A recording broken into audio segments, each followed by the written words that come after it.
In this episode, we're going to dive into how you actually cycle sync your mom life and why you need to, how it's going to benefit you, all of those types of wonderful things. So let's dive on in.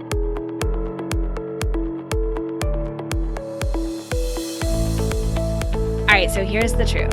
Regardless if we're paying attention to it or not, your cycle and your hormones are operating in the background and impacting the way you show up every single day. And so that has a direct impact on how you parent and how you are a mom and how you show up every single day.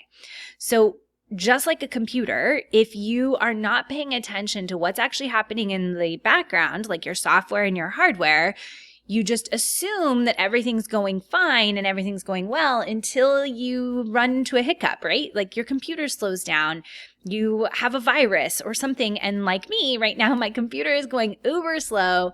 I've been doing this deep dive diagnostic, trying to figure out why it's going so slow. Now, this is what's happening inside of our lives with our menstrual cycle.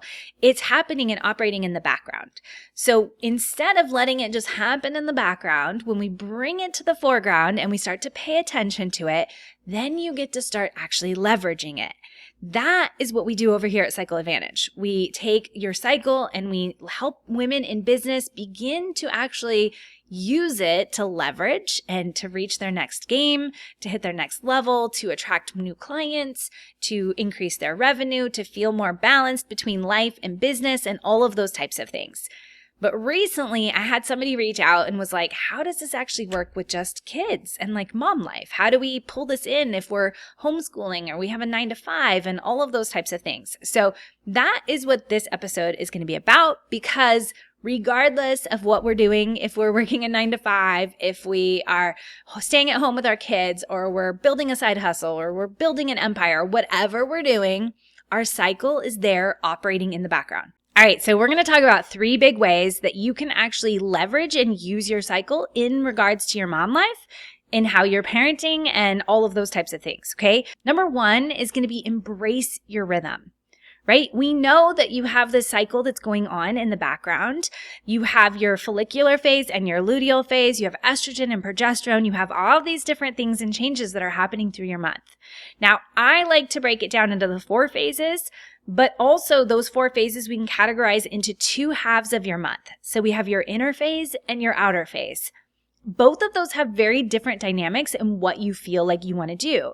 Your outer phase, you're going to feel ready and you're going to feel primed and to go do all the things with the kids. Maybe doing play dates and adventures and after school activities and running errands and all of the things. You're going to feel really great and feel really energetic and feel excited to get all that stuff done. Maybe playing with the kids, you might feel lots of energy to go, play basketball with them or to play soccer or go for a run or whatever you want to do with them, versus the inner phase is when you feel like you need to slow down a little bit. You maybe don't want to go do all of those things and life shifts a little bit. So in that, we look at like even just those micro shifts that we can make in terms of what you're doing in the inner phase versus the outer phase can have a drastic difference in how you feel. It makes you feel a little bit more balanced. It doesn't allow you to get to that place where you feel like you're running on empty steam. And I tell you, your kids are going to be so grateful for you to embrace this rhythm and know that there are times of the month that you need to pull back and you need to recharge and you need to refresh. It's going to make you a better mom. It's going to make you feel more energetic and more excited to be with them when you are spending time doing those things with them, rather than feeling like you have to be on and you have to push yourself in that phase when you don't feel it. And then you're irritable and you're cranky and you're frustrated and then you're snappy and all of those types of things, because that inner phase definitely can get that way. That's the phase when you might feel like the kid's leaving the shoes on the floor or they're doing the simplest things and you snap and you're irritable, right?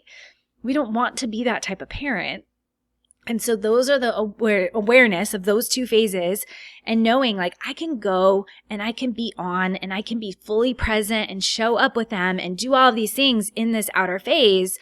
But when I transition to that inner phase, I might need to pull back a little bit and I might need more space.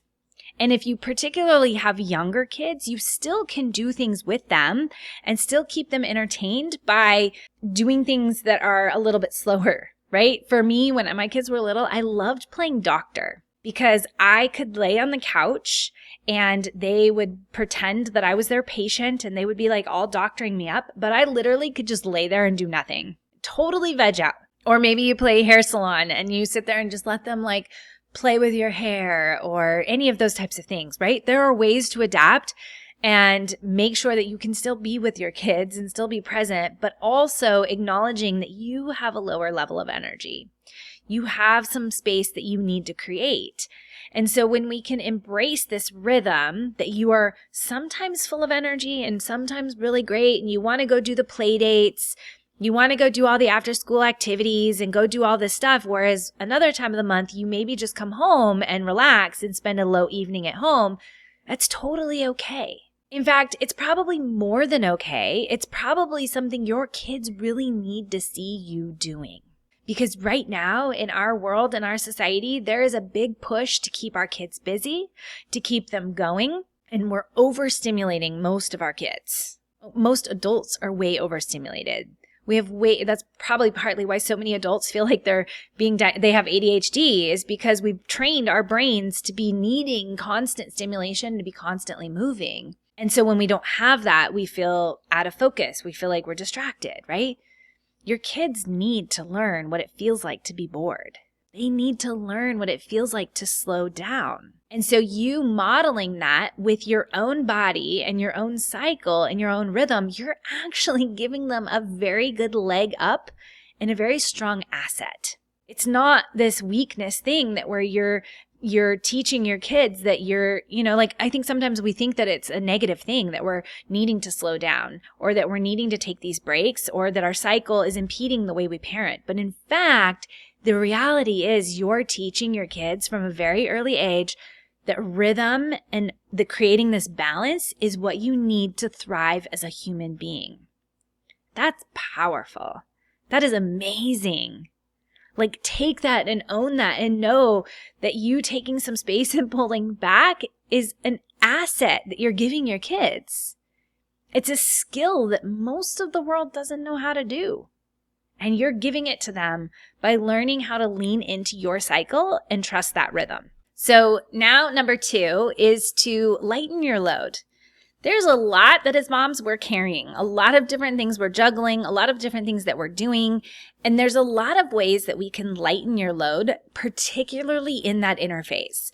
So you may feel gung-ho and ready to take on all the world in that follicular phase when you're feeling like primed and estrogen heavy and you're like, I can do all of this. In that luteal phase, you need a little bit of slowing down. And so what can you do to lighten your load? Can you ask your kids for help? Can you ask your partner for help? Can you collaborate and coordinate with another parent for pickups and drop-offs? Right? There's going to be things in your life that are non-negotiable. Kids like in soccer and basketball, like right now I'm in a heavy season of sports. And so we have soccer 2 days a week, basketball 2 days a week, and baseball 3 days a week, and then games thrown in there in the midst. Oh my goodness, that's a lot. So if I had the expectation that I could carry all of that, I could probably do it in my outer phase, in that inner phase. It's going to wear on me. It's going to take a lot of my toll. So where can you lighten your load? Can you coordinate with somebody to bring your kids home from school or from practice or whatever it is? Right now, I'm at home. I've picked up 2 of my kids. My other one's at basketball practice. She's getting dropped off. It takes one less trip out of my day. It's going to make a huge difference in that capacity you have overall. Maybe it looks like lightening your load around the house. Are there household chores that you can do heavier in one phase of your month versus another phase? Can you get some of the groceries or cooking or things like that off your plate in that phase? Okay, I literally just had to pause because my daughter just got back in. Like I said, I could be here, be ready, and be here recording this podcast, and somebody else is bringing my kids home from school. So where can you lighten your load? Maybe it's meals, maybe it's household stuff, maybe it's pickups and drop-offs, maybe it's just letting go of the expectation that you have to do all those things in that phase. Can you, order takeout or batch your meals? Some people really love batching their meals in this phase because it's kind of a solo type phase. You can be in the kitchen just working on cooking and chopping and things like that, and then prepping and having it all ready to go so that when you're in that accelerate and outer phase, when you want to go and have fun and do things, that you don't have to worry about cooking. You don't have to worry about doing all of that. Some people like it the opposite way. Some people really like getting all that stuff done in that accelerate phase when they have that high energy, so that when you transition into this inner phase, you can just take a chill and you can totally relax. So where in your life can you lighten the load?